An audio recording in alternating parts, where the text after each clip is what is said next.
This episode is proudly brought to you by the ELXA Life Doers Suite, lifedoers.com, with special thanks to Mr. Moagi Bareling, as well as the Gang Farmers Association.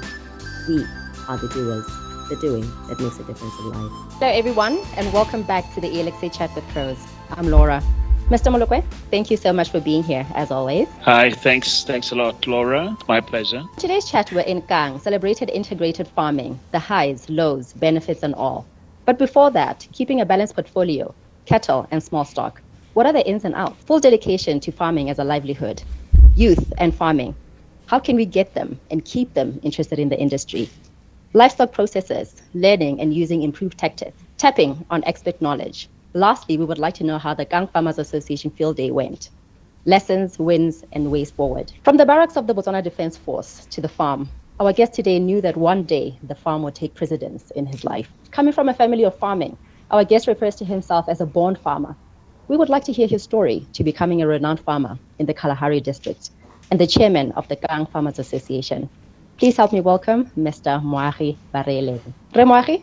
Hello, Laura. Erra, welcome to the show. Thank you, Laura. Erra, for those who don't know you, Re Bareling, who are you, Letsako kae, and so forth? Can you please tell us a bit about yourself? I'm Moagi Bareling. Ke tswa ko Gang ke ro ke nyetseng ke na le bana ba le bararo ke tsenya sekolo ko Gang ke gole ko Gang from my primary up to Cambridge level me are ke hetsa ka Tirol Shishaba then ka re ke tswa Tirol Shishaba I went to BDF later ka bereka dingwaganyana around 12 years me ka togela tiro to go to farming. So what encouraged this decision, Re Bareling, because you were nowhere near retirement? Encouraged you to take farming as a full-time job? Khaitsadi tota ke tsholetse mo lopeng la farming. Kana ne re la ha ke le go tiro tota mo wa meno seo. Ni ke ipolotsa gore go ke a go bereka ngwagadi di le 10 be ke boa ke a go tsweledisa ke sone se ne seng khwata ke ipetse na kwa gore ke tshwantse gore ke kwa ke go bata le tsenonyana ke tla go kharametsa tse dimpallang ke sengwe se ne seng khwetla go itse gore ke tlhotse sengwe ko morago emma mme ke a tlhaloganya gape gona le di weekend farmers. How important was it for you to completely throw yourself into farming? Ka gore go lebe ga ene le gore le ha le go tirong pelo ga e ko farmo go no go le bokete ka gore ha ke simole tiro me ke simolose ke berekela ko Phikwe me ene go mfasa gore go ngwa bedi gararo mo kgweding ha ke se mo di shooting kana ko tripping ke fasa go boela ko morago ke ya go tlhola gore go ntse yang me tse tsotlhe ne di nketagalla that's why na ka tsa tshwetso ya go rizana ke ta go tsweledisa farming ka ne ke na le tumela gore farming ka nkisa go gongwe. But the one thing that I've noticed with soldiers is that decisiveness, your ability to make a decision and stand by it. How does this help you, the fearlessness in decision making? How has it helped you to advance in the industry? Ke ba my sister. Kana maswele ke batho ba ka disitsweng. Sengwe se tlhokana le discipline. Ha ka la tlhoko gantsi ha go bua ka lesolo go bua ka discipline me kana rutwa dilo tse dintse go hitlhalela go nna le bokgoni ke dingwe tse eleng gore tota di re direla motho ha o tswala kwa nte o ikeletse gore wa go dira selo. At the end of the day, as a soldier you have to win. That's the bottom line.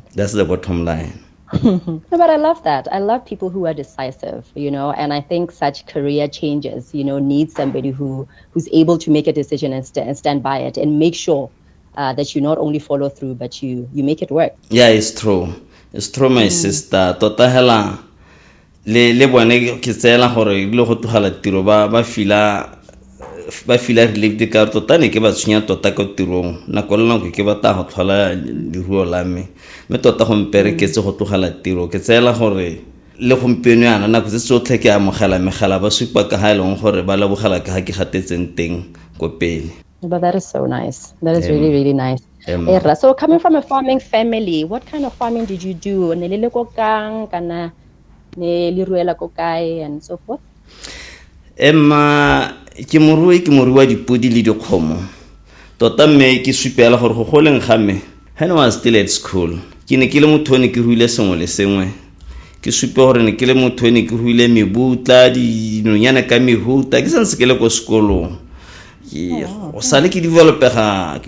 lerato la thuo hela ke santse ke le monnye me mo gompieno yana ke tshwere pudi ke tshwere kgomo ke dilo tse leng gore ke di setse morago mme ke ruetse ko side go na le side ya inalogolo kwa ke ruetseng dikgomo tsa mme dipudi ke be ke boa ke nna le morako mo side engwe gape ne CKR north of Kang le gone ko ke bele dikgomo le dipudi ke tsone tse leng gore di nkeepa busy ke nna ke le busy me ha se gore ke lebile dikgomo le dipudi hela my sister le ka ha borolong ka ha ke na le farm e leng gore ke ya horticulture ye leng gore gompieno yana ke rekisa dilamuni ke rekisa merogo But that is nice. So you're like a one-stop shop. Gonse yalo ke magoboka I think especially to be an integrated farmer, you know, and so forth. It becomes a system, and then ho benefit in that regard. Moreover, on the side of Ramatlabama, kana ke liruo la me ke le lemela dijo gone ko that side the soil is much more nutrient ke le magone ko le luserine ke a le magone ko luserine le ke le leng gore ke le dirisa gone mo farm ga ke rekise le ha ke lema bo level ke le magone ka ha sengwe le sengwe ke tswa ka go le ready ke tsaile e le feed ke isetsa diruo la me gone ka ha kgalagadi. Were you intentional about becoming an integrated farmer? Kana it's just something that happened. Kana because you love farming so much, o heletse o ira sengwe le sengwe. Ha ke itse gore go dirilwe ke lerato la farming. Go re ha o ka la tlhoko batho ba ratang farming la ha o ka tsena mo diplaseng. O ta ikhala gona le sengwenyana dionyana ba dirile hale mo gongwe ya be dilo tse leng gore just from passion. Me se gore tse dingwe di diretse gore di tsenya madi le se gompieno yana ke tabe ke lebile thata go dikgomo le diproduction tse di tsenya madi tse dingwe ta bo itlhala gore di beetse just for passion ke tsone tse o intsha bodutu ka tsone. Very busy man. You know, I think it's also nice that you're a born farmer and you knew that the farm would take your heart, you know, would capture your heart, and that's where your passion lied. I think a lot of us struggle. And challenge, not challenge, but okay, maybe a mental battle with ourselves. Can we take farming as a full-time job? On the side, to focus on the farm. Was it easy for you for that transition? All the time, but was it an easy decision to make when the time finally came? Ene le khaena mo gonna ene le khaye mothola gone ke imile le mosadi ana asa wele sente but to me ne se khang ye ne ntshenya ka la le gompieno ya ka mpona la hele bane ke ba hitlhala mo tirong they are still ba santse ba ipotsa gore ke tshela yang ba mpotsa gore hey mona o lebe ga o tsweletse hey mona ga wa thunya hey wa bona ke ra bane ke ba hitlhala mo tirong even bane le bane le sinara tsa mo tirong ba santse ba tla go gonna ba santse ba tshaba go tlogela tiro ba botsa ba tla go gona ba botsa gore go ntseng hela go tlogela tiro go batla ke ira yang so I'm a sort of a counselor to some of my colleagues. Oh wow, no, you were very passionate about it. I can even hear from tone how rata farming with all of his heart. You spoke of kids. Ke na le bana ba le bararo. Bongwana ke ba bararo. One take mosetsana, wa bedi ke mosimane. Wa boraro ke mosetsana. But tota ke a leka gore ba ye farmong botle. But yo ke dirang le ene every time ke wa mosimane. Ha di tswalo hela wa itse gore wa morake o tsena gone mo gaborone mme ha di tswala wa morake wa go boa hela di bulwa ga a simula a go nna go kang ko motse he goes straight to the farm and every workshop se re di dirang I make sure gore o mote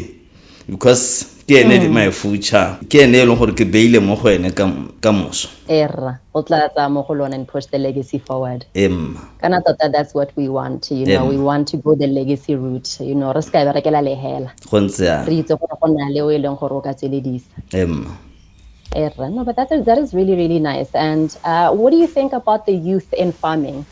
Do you find that a lot of youth are now interested in farming? Kana re santse re na le a long way to go to get them interested and keep them interested. There's still a long way to go, but me go ne re dirile ha re ska rantse se re se dirile hela thata segole ya rona go kgalagadi north ke dumela gore dirile ke bona phetogo e ntsi me kana ga kologela go hetola motho ga se se dirwang ka letsatsi ha se dirwang ka letsatsi ke tsela gore tantse re supa mo kgang ya banana re ntse re tsweretse mo puisano gore re dirile. Thank you. No, it's not an overnight thing, you know. It takes time. It takes certain initiatives on it to encourage them and for them to take interest. What are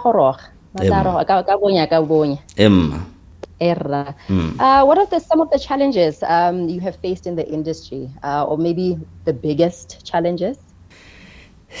The biggest in mo industry mo gone re na le mathata a nkareng mathata ke a production e re na le ole ga re kgone go meeta production e tlhokagala mme kana gona le tse di irang gore se ka ra meeta some of the policies tse leng gore government o di dirile gongwe ke supela gore kana rona ya ka re tswa go kgalagaji side tsa rona ke tse leng gore di na le diphologolo thata those dingwe tsa di challenge tse leng gore ga re kgone sepe go re berekela mo khitsing ye pota o tsa go hetahela ke sone se leng gore re nka supa gore ke ngwa dio tse leng gore is our biggest challenges tse dingwe ke tsone di policy tse leng gore tsone tse di amang lone kganye ya diphologolo e leng gore tshwantse gore bue le puso gongwe le ke go di hetola tse leng gore gompieno rona ka tebo ya rona puso e isitse diphologolo ko pele gona le batho. What kind of wild animals are these? Re tshongwa ke ditau, re tshongwa ke makanyana, wild dogs. Ke tsone tse leng gore ke dikgantse di tshwenyang tota tsena gore puso ha ile gore ga e batla go berekela mo khitsing ye phota e tshwantse go bona go dio tse di bankanya yang ka gore rona re hitule ke seemo sa gore re ka di bankanya gongwe ga ke itseng ka heta hela ya gore go ke dumela gore hitile ke seemo seo ke a itse gore gona le policy e reng e supang gore re ka di ipolaela me kana ga kologelo gore puso na ha re gola re ithala ba tse na ntate ne le motsumi hela yo motona me kana puso ya hela e ba itsa go tsoma kana ya no that gorara ha e ba imisa go tsoma those skills dile ha gona go ka chance tsa nta go mpie ka gore go mo tshwantse gore bo train ya no puso e mista ba tsadi ba rona go tsoma everything is gone dintsa tsa rona la le tsona tsa thole di itse go tsoma la ha ro sala teng morago wa thola we setse tsatsi lo thamorago so ke go mo marudi a puso go bona gore diphologolo tse di ntshayeng gare ga batho But wildlife bona ba reng, I know some would complain about kanya compensation gore ha an wild animal is na go senya go gongwe ba tle ba maka gone hale and then compensate you for that, and then ha e senya the same place they don't compensate for that. Are you finding the same situation? We've had some guests who complained ka response ya wildlife gore it's not so great. Gore let's say for instance ele tlo e be senya fence and then gore ba tla ba maka and then we go compensate the next time I had to is at the same spot, they don't compensate you for that. So these are some of the challenges that they were contending with. Wildlife is it the same or are they better in being empathetic? They're not responsive. When in a technical point of ya bone ya go assessa ga ke dumela gore go tshwantse go nna yalo gongwe go sa supagale gore go sa supagale gore e kile ya boelela gongwe go na le argument go sa welane mme hela na se nka se go bolla na I'm not ha ke favor ya ha ke rate kganya gore ya compensation thata ga ka etsela go godimo thata ga ya metona hela go gore puso e bone gore diphologolo e dintsha ya mo go rona ka ya compensation kana ya compensation ba ta thola ba go duela le se ba go duela kgoma ga go edusa your breeding stock ba go neela maybe ba go neela 1.5 ga se madi a se ba re ka thola re bua go re puso ya me ka dinawe e ntshe diphologolo ga gare ga batho e di ga e bona gore e dira business ka tsone e di fencel e seng gore e ne rona ba re feedang diphologolo tsa yone kana gore ka go ntseng ka teng puso ya re dirisa go feeda diphologolo tsa yone what impedes the growth of the industry jaanong utlwa gompieno they are talking about decline of numbers of cattle ba tla ba bua ka dikgang le sele hela ga ka ba utlwa ba bua gore diphologolo di contribute mo decline puso e tshwanetse go ema ka dino ya lebela diotse decline e nngwe e ntsi ke yone ya diphologolo go na le phologolo e nngwe ke e lebetseng ke ye re bitsang nkwe le tlotse is it a ke le bitsa sent a leopard a leopard ke nngwe ya ena gore is very very dangerous mo kgalo ya rona ka gore kana e ja marole o ta itlhela gore a le gona di kgomo le 50 e tla be je le 20 so dio tse puso e tshwantse gore e di emela ka dina otherwise ba emise dio tse ba di irang ka go thola bontse go tiswa dikgomo tse di turang di tiswa mo lahatseng maybe le gore go tswanga ga di bankantse ga di bewang teng a ke re wa itse gore dipone ditla mme rona go khala gadi re la gare ga diphologolo gore ga rena go akola go ta akola bona ba ga utshwane ba eng gore ga ba re ba thibetse diphologolo go tlaga ke bona ba tla akola. This is a serious issue. All the farmers that almost all of the farmers, right, Mr. Molokwe, that we've had on the show have complained about wild animals. Yes, gone ke go sepega ile tshwenyego e to bona tota go mo baruing e leng gore ke tsa gore ka tsela tse dintsinya le tla tsona gore ke nne le tharabollo. Ha re tswela ke ne ke tse ke reditse ke na ke re etsa le ka ga ba re le ngwana bua ka kganya production ke tsa ke re ora gore hela ka thuo entseng ka teng le gore e kgone gore la bohelo e ba busetse gore go tsamae sentle re tle re go dio di tsamaya sesole gore dio di tsamae sesole mo thuo jaanong kganye e buang gone yana ke le rena kongwe ke bua le motho mongwe I think le bone ba itlhelang le ba tsana pe bone ba thuo ba kganye tona ene re bua ne le ya ene ya off take mo di kgomo tse di kgonang go rekisiwa ditswa ke hana kwa teng a uma ka kganya gore kana off take ra e bua gore kgomo tse di tlebeng ditswa di PMC or kana go tse tsa gompieno di ya go rekisiwa out there go South Africa ha ngwe re di haselo se se rileng mme bontsi ba di kgomo o selekana le off take sa bo mortality mo helang gore di aswa ka tsela e rileng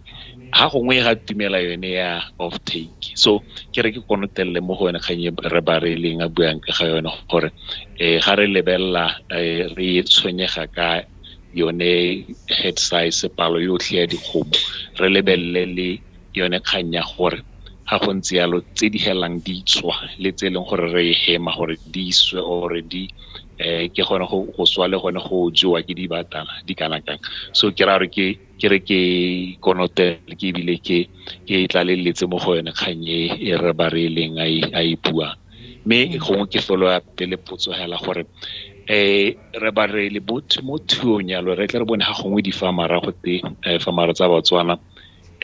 tsa bone ke go latlha kgomo e dintshiwa hela go na le mathata ka go kgaolong ya lona tsone tsamaiso ya go rua ya gore o itse gore mo ngwageng tse dingwe tse o tla di isang mo dipega di kana kang gantsi dio tse di tshwanang le botsalo bo calving rate yalo le yalo ka ko botsipa le bo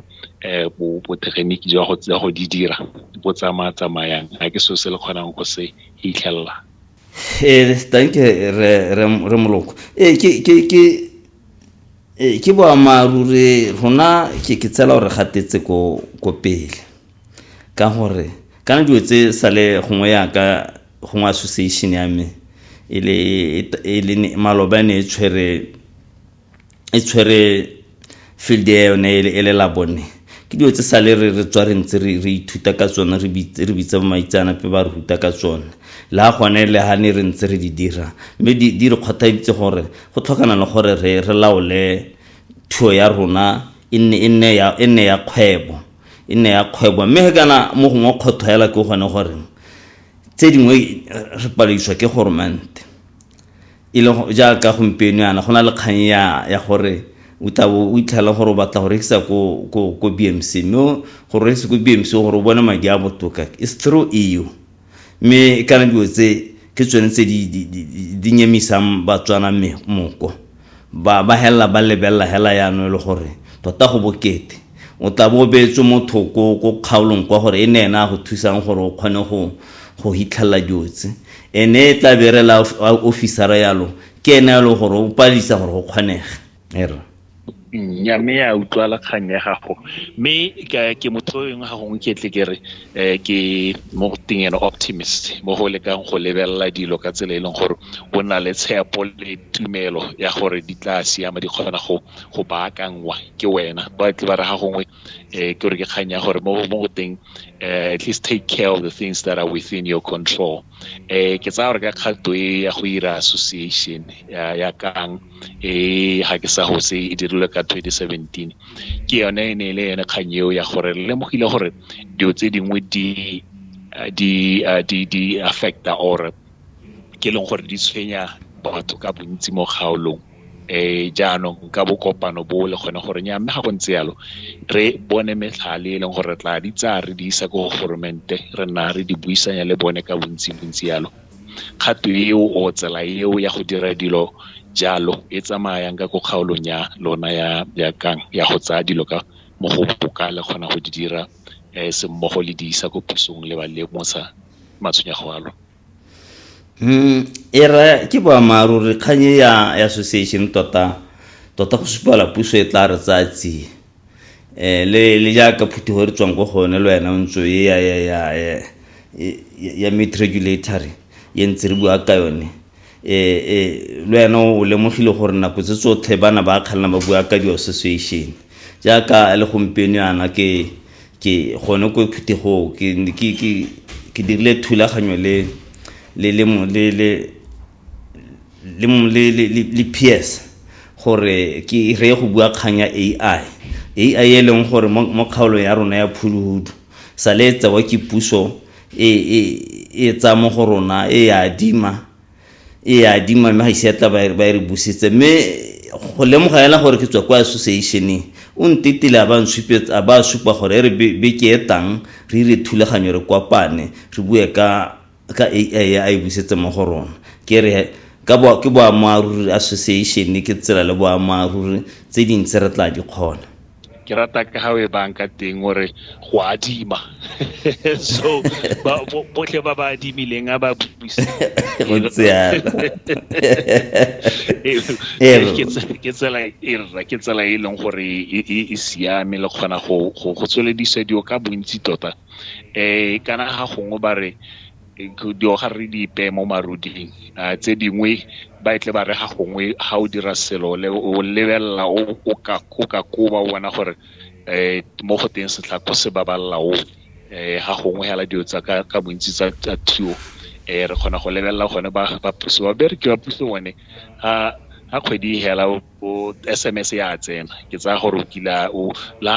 ya no kila bereka o tlogela o no itse mona twa teng wa gore ya di 27 SMS e tsena o ro gontsia bone ba siame SMS ya tsena di notification mme ya no ngwana ga o le morui SMS e tlo go tsena hela ha o kgonna go rekisa leruo la gago o kgonna go bona gore go tsamaya jang le jang le jang ke sone se se siameng seo sa gore o re kgona go bona ke tsa gore bonnete jwa gore le yone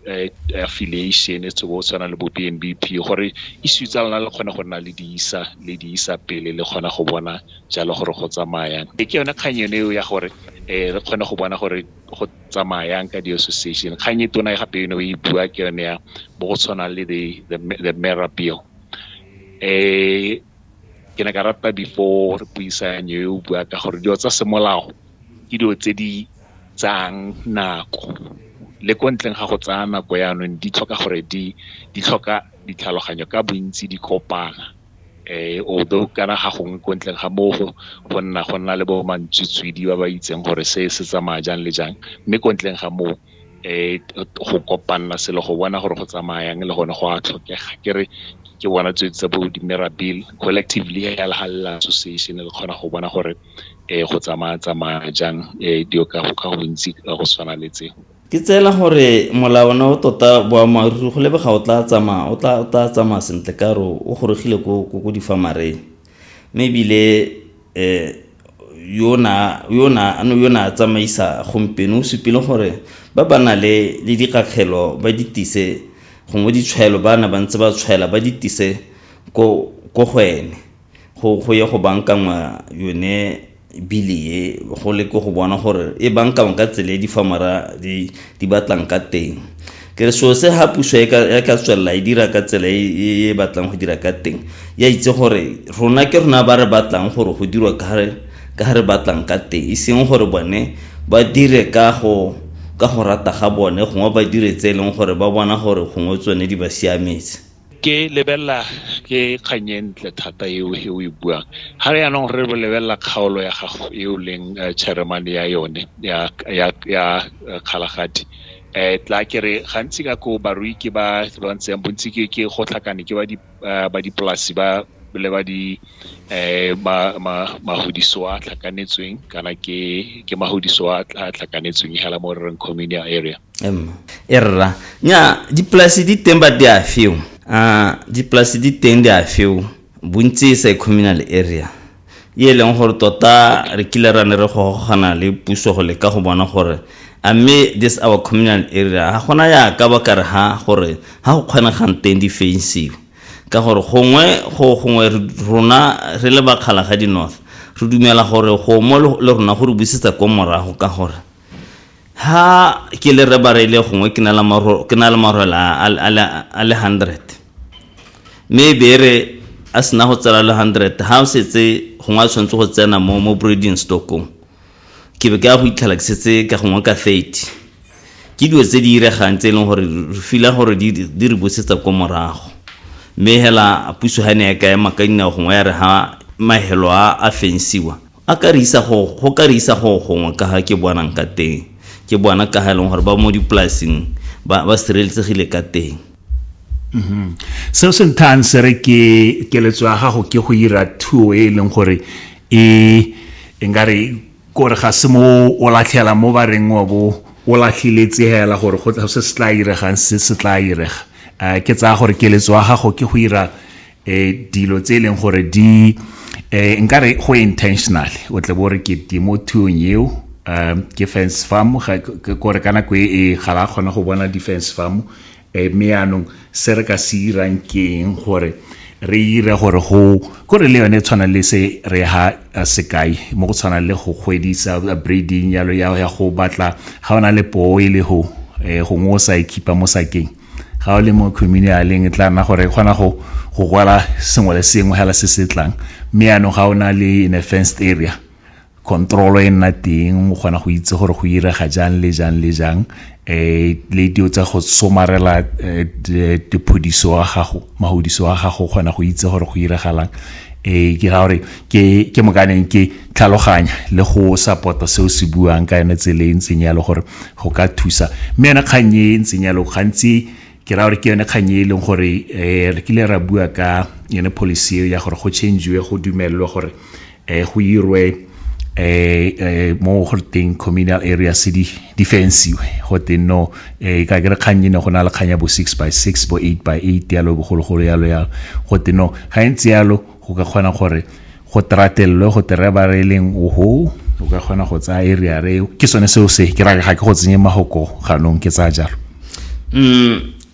go boammaaruri tota sa le re lopile gore re hiwe mahodiso a rona re a fensel ka gore rona ba re beilwe mo communal area re tota hela re ka ha mosing ka gore boammaaruri ke gore batho ba eleng gore ba o tlabele gore go gongwe ke tsela gore ke bona ba tshwereng puso ba mo diplasing mme go mo rona re le di-farmera ka bontsi gore ba ka mosing ka gore imagine e le tshimologo ne le gore di communal area ne di harologana ka 8 kilometers ga boa ga kgaola ga 6 kilometers jaanong go di-plasing gone ga go kgaolwa leng ke ra ka re bone ba fensitse ke ra gore bone ga go kgaolwa leng ke go sa tele bone ba kgaolelwa jaaka ne re ntse re kgaolwa ke re go skile ka go supela gore go mo go thelele gore go a re disadvantage bile gore busetsa ko morago re le ba communal area ga rena production. The views and opinions expressed on this chat are that of the individuals and do not necessarily represent or reflect the views and opinions of any of the entities they represent or affiliated to. Batho ba omba mo kganya teng ba itle ba bue gore ga ya nong ga khwetlo ga e go nna gore gone mo ke re ga go itlhela le didiba tsone tse le di syndicate le tlhakanetse le mmalwanyana ga e go nna gore ya nong twa di a go gotela dinna ena tshedi ka gore ya no le tlebe ya no le trateletse mo 6x6 gongwe le mo sidibeng le mmalwanyana ga e go nna di go nna le dikgotlang tse di nnang teng ke ra re ya kanya dikgotlang tseo ga se dikgotlang tsa sepe ka gore ha ile gore le 6 plus ile gore gongwe e tsa dikgomo di le let's say 1000 le tshwantse gore le divide le la mogele gore dikgomo tsa nna di tshwantse gore di nne kae ke ra gore go botlhokwa go nna le production go na le gore se kwa nna le production o ta bona dikgomo le se di le 1000 ile gore ngwaga go di tshwantse gore di ntsha marole gongwe at 700 di a go ntsha marole 700 mme ha di a go tsena di tshwantse gore ne breeding stock gongwa go sala ka 200 ke diwe tshwantse o di lebelele wena o le morui gore a mme di a go berekela ga di go berekele ka gore marole bontsi jwa tsone di a tsamaya ke tsone tse leng gore di gakatsa bogodu. Re bua ka kganya bogodu bontsi yang ka kokang ba di le kgona go berekisanya le ba bo sepodisi ya le go bohema kana go ntse ya bogodu ko kangara na tumelo ya me go gore kang ke gone kwa bogodu bo headquarters ya teng e leng teng ka gore ko kang go na le pane engwe e kgolo e leng gore ga nke kgala metsi dikgomo tse di nwa bosigo le motshegare dikgomo from Charles Hill up to Takatokwana up to Mabutsane mo mahelong a botle teng gone mo paneng maloba ha ke la halene ke tsenye teng ke kopa ba tswale nako nngwe ke re ba le ke go mpha dipalo ba tena ba ntshupetsa gore bana go kgona gore mo letsatsi go ne le 2000 ye dikgomo kana ke bukera dikgomo tse leng gore ga dina beng ba tsona tse leng gore go tletse dikgomo tse di sina matshwao tse leng gore maloba ha re le mo field day ke lekile go bua le Minister of Justice Kanele our guest speaker gore kganye a ise go puso a bone gore o ka heo sa ya nthuso kong ke re lebile re santse re lebeletse tsela gore ba bone gore dikgomo tse ba ka irang ka tsone ka gore ke tsone tse leng gore batho ba mahelo ba phuthegile from gantsi from magodu from mo mahelo ba tsile go kopana bo mokang ba tla go nna ha ba ja dikgomo tsonetse ke a tlhaloganya kganye o e buang ke re hela chairman wa BNB Pukile a bua ka yone same thing se siragalang ko siragala ke ha ke sa go se ka kgangong tsa bo letlhakane ka kwa bo eleng gore le makolwana a ikutlwang a santseng a ithuta bogodu a tsena ko ha batla o ithagela ba ngwe ba ithagela ba dirisa ba go dintsha go bogadi ba kgomo tseo ya go ntse yalo koro ke dingwe dikgaolo tse ke dingwe di mahelo ya gore puso e tshwantse go ya makadinao jaaka ke re se iseretswe mo kgang ya teng re le association ya Kam Farmers Association le di farmera tse itsa ko ka re se re tshwetswa gore re ntse kgomokgomo mongwe le mongwe farmera ntse kgomokgomo re leke go fensa lehelo le ka gore puso sa le re bua ka lone gore le fence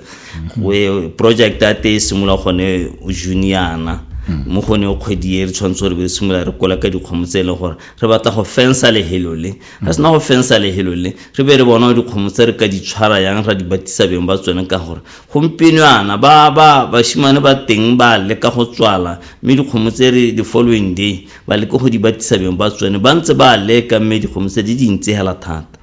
di hela di boela ke rata tsela eo e le radio ka yone ya bokopano ya gore le tse dio le dipe mo magetleng le renya mme ka go ntseana tsontse re tse kgato re khobokanye re khona go aga NFNC eo me ke ene tsele e leng gore ke tsa gore e ka le isa pele le le bakang Farmers Association gongwe yana re bua ka khanya ya kang field day ene le teng maloba etsa maile yang ka tebo ya gago ya matlho ke tsa gore gona le dio tse dingwe tse leng gore gongwe o di ratile tse o ka duma kang le tse leng gore ke tse o reng o ka di tsa mohago go itlhangwa go tlang gore kana ba re go ntse yalo mo botshelong ga gongwe ga o ira selo o ka bona gore nya mme ha makgwere ke ya ke ithutile se ke tlo go kgona go tsamaya le se go ya ko pele jalo le jalo mme gongwe re tlhalosetse sone kgang eo gore le ithutileng le boneng go tsamaile jang ka ene kang field day thank you how bua o tisa monyenyo mo sa tlhong sa me tota ne re tshwere field day hela yene le monate le gore ne re phutile ditšhaba mme ke go hitisetse hela go go supetse gore kana field day ye rona re le ba Kam Farmers Association ke motsela gape le gore la ha re tsile dithutong re tla re tsile go ipela re thabile dinama re rekile di drinke go jwa mahala go ipela hantse go nna le go rekiwa nte mme ke go simula go ke go spetse gore field day ya rona ya malatsi mabedi e simula go lela botlhano ya ka e simula go le ka di 26 go lela botlhano mme e le gore ho re bitse mantswitswidi ba ela gore ba tsile go thathalla ka tsere bona re di tlhoka gongwe dikitso tse re bona re di tlhoka ya ka di 26 ne re ithuta ka small stock re biditse bongaka go tswa ko buana e ntshitse dingaka tsa yone ga gore tlhatlhalla ka small stock production maybe re bua le re bitsa le private Dr. Sento le ena ta go ruta ka kgang e leng gore ga re batla go sala morago ya AI a ba ta re ruta le gore go diagnose pregnancy a ba ta a dira ha re libile a ba neela bana ba dira go spetse gore ha re tshwere yone tiroe ne rena le bana ba tswa ko motaung ba le 10 ba eleng gore na re ba batetse sponsor gore ba na le rona e le ngwe tsele e leng gore re le ka gore re ntsha banana ko morago re le ka gore ngoke banana ha ba tswa ha ba go bolla ba bangwe gore hey ga to dio tse di irwa yana hey go lokwana go le monate ke ithutile ha ke tsena ko lwapeng ke a go bolla monna mogolo ke re nya go mo go dirwa yana ntate ga go dirwe yana ke re hela ke heta ka letsatsi le pele go spetse gore ne letsatsi le ne le monate ke be ke tsena mo go le ne le latela le ne le gore re phutile ditšhaba go no go tletse mele gore ne le gore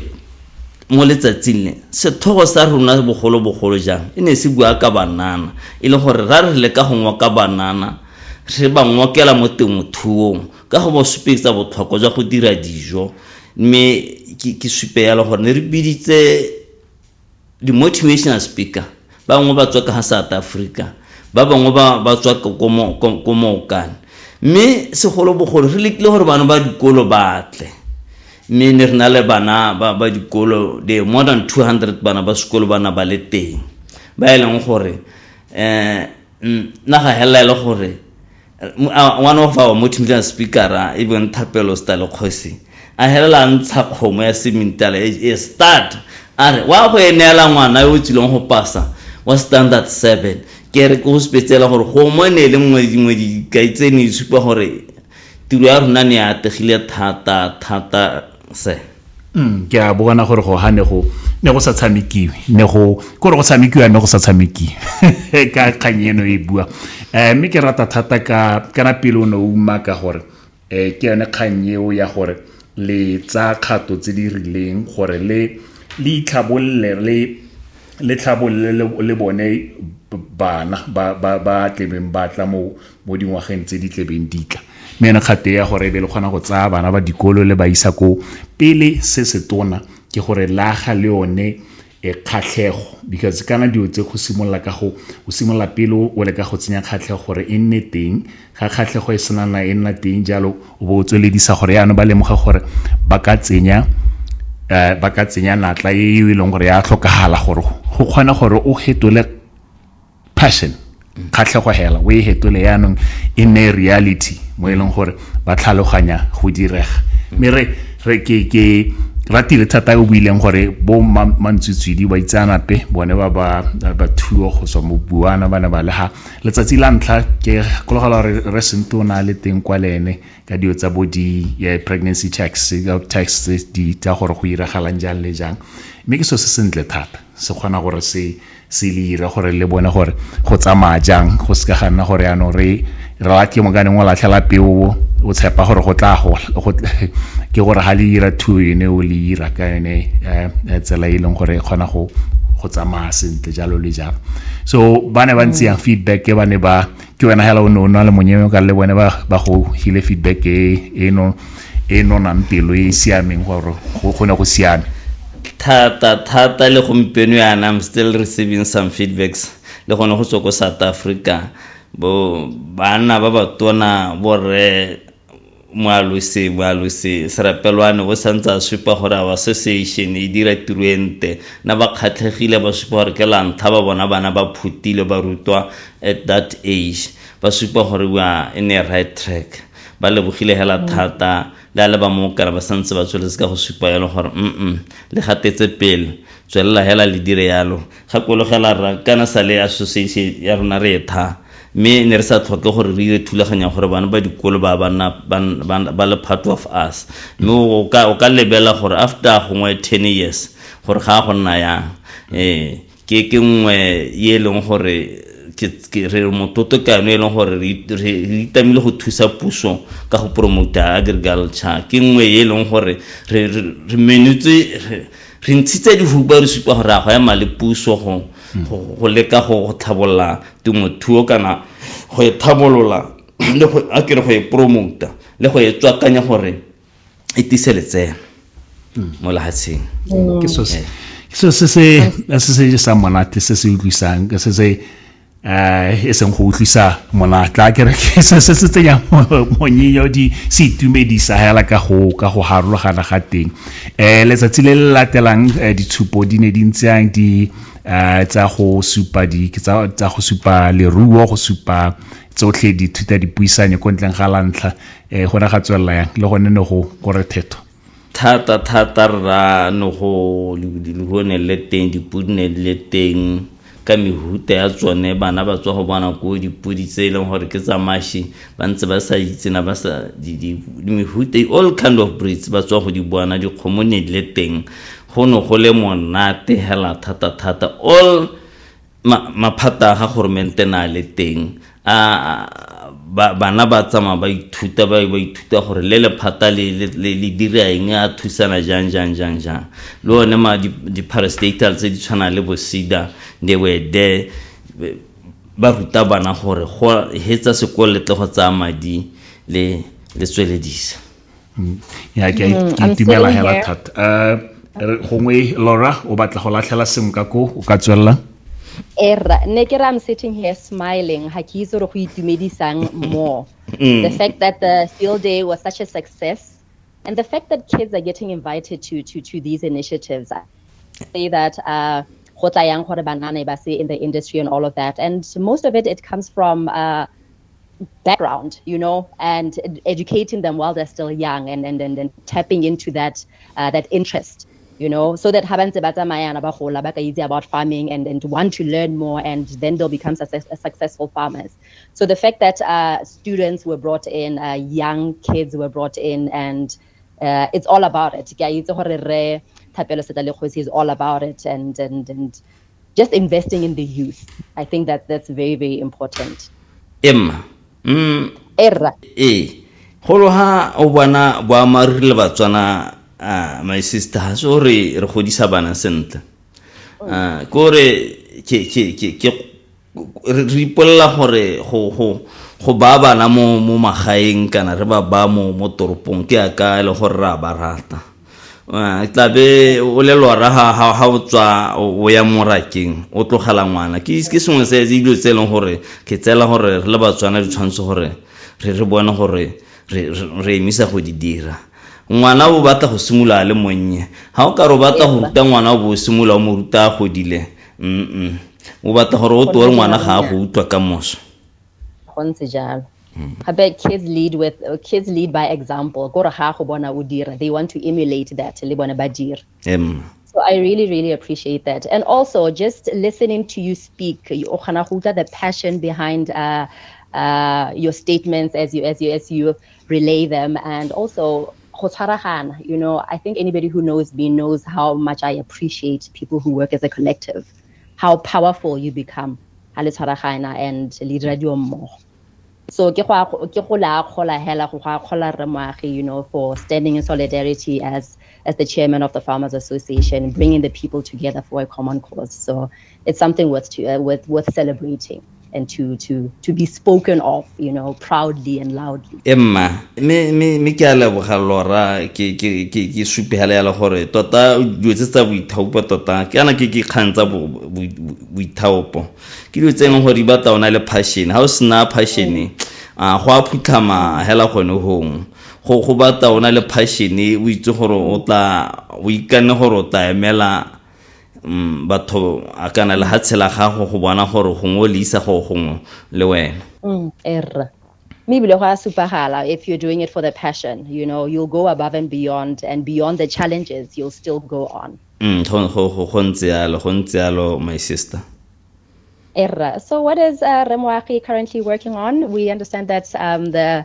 Farmers Field Day was a success. Is there anything that we can look forward to within the association? Anything else for the rest of the year? Gompieno ne sentse ke le gore ke supa gore re na le thulaganyo ya gore re fence le hutilele. It's a big project. Ye leng gore e batla madi. Ye leng gore tabe ha re sena go kola ka have to go around with companies. Ke ba kope ba re thuse re khona go khona le hutilele. Kha yengwe ke just now gona le khanya ya limit ye leng gore e buseditswe gore ba tswana ba boya ba iteke ke ngwe di khantse leng gore I have to gore ke bone gore ke buisana ya le ba khaole ya rona go bona gore re ngoka di farmera tsa khaole ya rona gore di tse tshono ye ya ka e dule yana ka gore ga re itse gore amme eta gongwe ke yone nako ke kone ya bohelo go ga re itse gore puso ya kantseng ka re ntse e mistelena ne ole me ke na le thulaganyo le tsimo di company di nkopa gore re leke go le promote. Nyamme, we wish you nothing but the absolute best. With your determination, I have no doubt that you'll be successful in that and every other endeavor you'll be embarking on. Okay, I'd like to find out for Remoagi, what keeps you motivated? Or what is your morning ritual? What do you do? Do you wake up early in the morning? Do you jog? Do you walk? I want to know the secret behind this passion because I feel like you do so much. You're so busy, but you're still so determined. I'm a busy person. I'm a soldier. Okay. I'm a soldier. Every time I have to, on the morning, try to do some training. I have to... I have to make some plan to go and check my farm. Harakuna to gore ke bone gore ka kwa ba dira yang. So I'm just busy on farming and other thing for the community. Yeah, but it's amazing the determination. Mr. Moloko, wouldn't you say? Yeah, it's horare tota hela ba itle ba re ha ile go gongwe in a day o khona go tsamaya 7-10 kilometers. Jimmy yone ka we tlo ke a kere tirwa go ke Jimmy go se so o itshidila wa itshidila. Yone ke yona khanya ga gore ba re leng ke tsa jalo. Ke so se molemo. Tse di tshwana le tsa bo go wela pelo go khona go imanage matshwenye go hela kana re tle re ga o dira tiro e tona e tshwana le ya bo farming yalo ga go khona gore or sengwe le sengwe hela mo botshelong go na le nako tse leng gore o khona gore o itsape o ipotsa gore a mme tota hela ke tsogelang ke re dira yang kana sene re se bua gone yana ne le yone khanya ya tsa the moral le physical ya gore o netla jaanong a re o bo sana le bo baongwe ba obamela ke batho ba yang ke re game ba ithusa ka seo or ba ira meditation kana ke re sna di body meditation gone yana or re na le bo o khona gore o re tse mmino kana o dire hela sengwe se leng gore sa go lapolosa tlhaloganya kontleng ga tse di physical ke eng hela se leng gore wa sira se go bangwe le mo maemong a siameng ka tsa tlhaloganya. You're talking about my hobbies. Now I'm just a simple person. Ke motho o ke ratang passion ya me thata mo leruong. If I go around my animals ke telo ke kagiso. The other thing, I'm a church goer. Ha ke se ko farmo yana, every time Sunday ke ya go kerekeng. Ke dio tse ding keep am busy. I have ke tshwantse gore ha ke mo gongwe ha ke na le nako ke le mo Bible-eng ke bala ha ke le mo lwapeng. TV ke a lebelela ke motho wa go lebela bolo hale me ha se gore e ntsenye thata. Ke obama ko PPC. Ke khate ha go ntse yalo ke khona go tlhaloganya ke bona gore re moagi ba releng ke motho mo bareng well balanced gore di tsotlhe tse leng gore re lebelela mo matshelong a gompieno tota hela le gone gore go tshela ga rona mo ditshwenyego tse tsotlhe le seng gompieno hela ke tsa gore le ngwaga tse dintsi tse di heta re le batho ne re tlhoka gore o le motho o tlhoka gore o itshetlele o kgona go itse gore nya mme ira sejana se botshelo bo nne monate sone se ke se akanyang ka yone tsela e ntseng yalo. Any last words from you Remwage? Gongwe kga engwe neng ka heta ka yone ke the Trans-Kalahari Highway. Just to touch on it to gore kana re sa tswa go bulelwa bordera ko Namibia gore re ka dirisa bo mang ke supela gore ke dio dingwe tse leng gore re le mo kgalogadi re na le tumela gore di tsile go hetela matshelo a rona ka gore most of the breeds ya ka re lwela go tlhabola leruo la rona.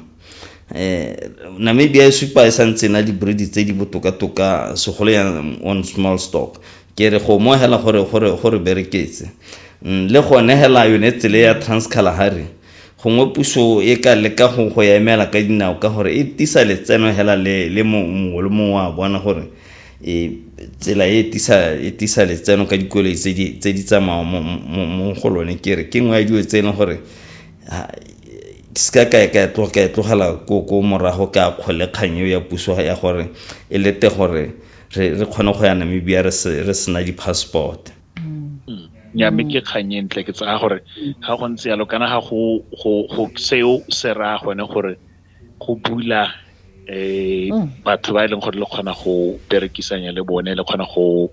ira kgwebo le bone ke tsa gore Namibia ga ile gaufi apa o lebella gore Namibia ke khaolo or le hatse le gore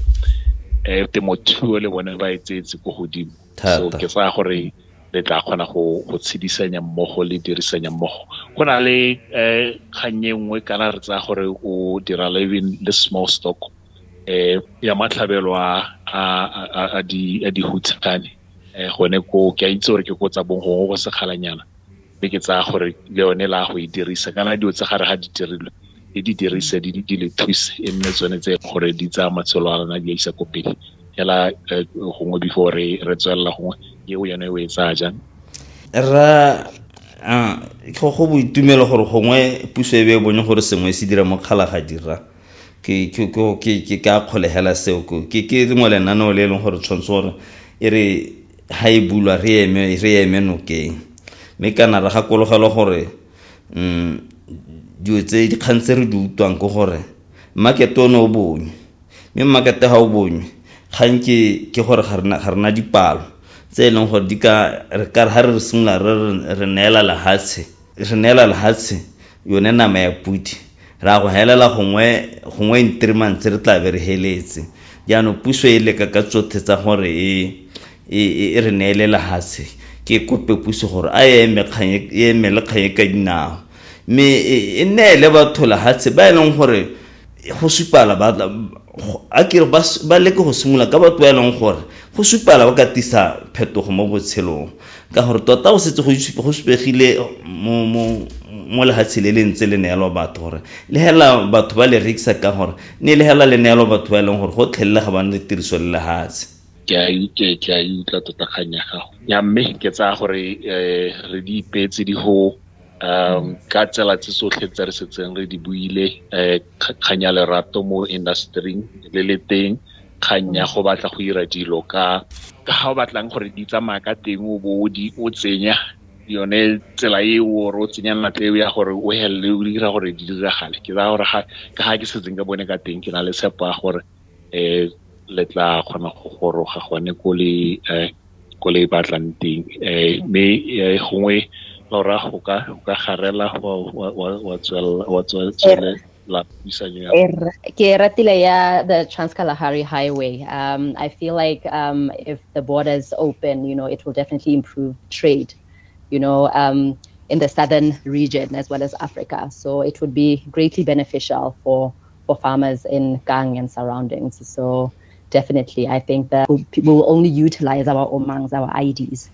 to cross over. Moloko, any last words before we wrap up? Mme ke tsa re mahoko ra buile tota hela ke boitumelo gore e be re kgonna go mo tsatsing la gompieno re kgonna go bua le re Moagi Bareleng Moagi from chairman ya Gang Farmers Association re itumela ke yone tirisanyo e ha e simologa go ntse yana ke go tswala pele tla na re ntse re na le sebaka seo sa go buisanya le ene le tsone matshwenyego otlhe a leng teng ka go kana ba re gore mathata ke gore a buiwa bewe ha re bona gore tsompelo tse re ka di dirisang gotlhe e ka nna mme hala ke re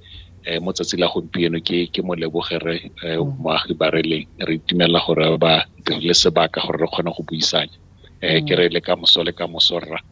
ke aka go simologile yana tirisanyo mo go yone ya re itumetse go menagane re Moagi. Thank you so much for your time. We wish you nothing but the best moving forward in your farming endeavors with your family. We wish you nothing but the absolute best. Thank you so much for your time today. Erra. And there you have it. Erra. Another episode done and dusted. Do join us again, same time, same place. I'm Laura, and this is the ELXA Chat with Pros. The ELXA would like to express its gratitude to our amazing guest, Mr. Moagi Bareleng. Thank you for chatting with us. And to you, our listeners, thank you for tuning in. Till next time, God bless.